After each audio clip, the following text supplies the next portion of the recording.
Hello, young scientists, and welcome. We are about to head out on an incredible adventure into the world of science. But here's the thing, we're not just going to memorize a bunch of facts. No, we're going to learn how to find the facts for ourselves.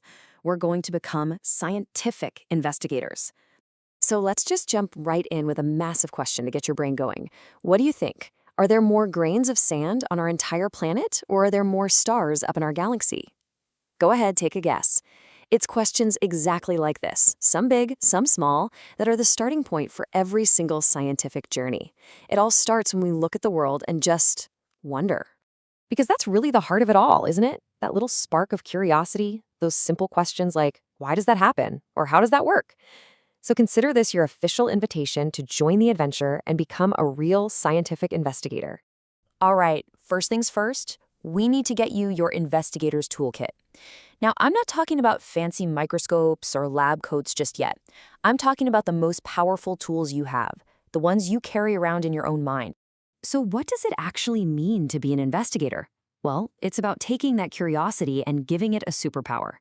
It's not just about asking why, but asking really focused questions.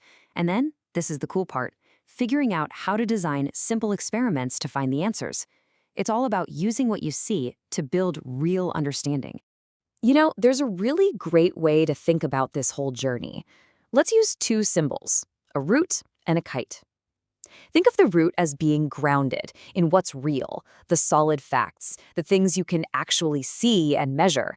And the kite? Well, that's your curiosity, your imagination, your creative ideas just soaring up into the sky, exploring all the possibilities. And here's the secret, you absolutely need both. You need that root of careful observation to make sure you know what's really happening, and you need that kite of creative thinking to ask those amazing what-if questions. The best science, the stuff that really changes the world, it happens right there in that perfect balance between the two. Okay, so we've got our toolkit, we understand the mission, so where is this journey going to take us? Let's get a sneak peek, a little preview of all the amazing worlds you're about to explore. First up, we're going to shrink way, way down to explore the hidden world of microbes. These are the tiny living things all around us. We'll find out which ones are our friends, which ones can make us sick, and how our bodies are expert defenders against infection. Then, we're going to zoom all the way back out to investigate the invisible forces that are constantly pushing and pulling on everything in our world. The forces that make a soccer ball soar into the goal or a bike skid to a stop. And get this. Those same ideas about forces help us understand pressure.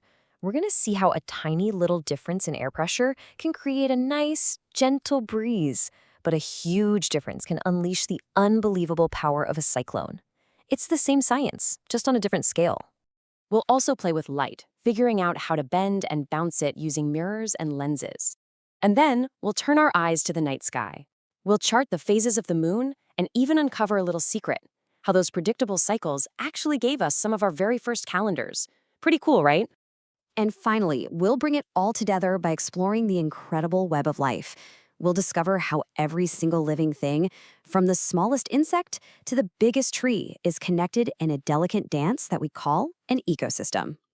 Okay, wow, that is a huge journey ahead of us. But you know what? Science isn't just something that happens out there in a lab. It happens right here, right now. So for our first quest, we're going to bring it all home and become a scientist in the kitchen. Have you ever really thought about this? You drop a flat circle of dough into hot oil and just like magic, poof, it puffs up into a perfect little balloon. Why? How does that happen? This, my friends, is a perfect mystery for a scientific investigator. So, how do we tackle this? We follow our process. We already have our question. So next, we figure out all the things we could possibly change. Those are our variables. Then we decide what we're going to watch for. After that, we just test our ideas one by one, and this is super important, we write down what happens. So what are some of those variables for our puree experiment? Well, you could change how thick you roll the dough, or its size. You could even try a different type of flour. The temperature of the oil is a big one, or even the way you slide it in. Each one of these is a clue you can test to solve the puzzle. Now, listen up, because this is probably the most important rule in your entire investigator's toolkit. Are you ready? You can only change one thing at a time. Seriously, if you change the dough's thickness and the oil temperature at the same time and the puree puffs up perfectly, you won't know which one did the trick. To get a real answer, you have to change just one variable at a time. That's the secret to a great experiment. And there you have it. You have your toolkit. You have your first mission. The only thing left to do now is to get started. I want you to always remember this. Science is absolutely everywhere. Your kitchen is a laboratory, your backyard is a laboratory, even your walk to school is filled with amazing things to investigate. You don't need fancy equipment, you just need your curiosity. This is truly just the beginning. Every question you answer is going to unlock 3 more new, exciting questions. The amazing adventure of science never really ends. It just keeps getting more and more interesting. So I'm going to leave you with this final thought. Right now, look around you. Find one thing that makes you curious, one thing that makes you ask why or how, because your next great investigation is out there, just waiting for you. So, what will it be?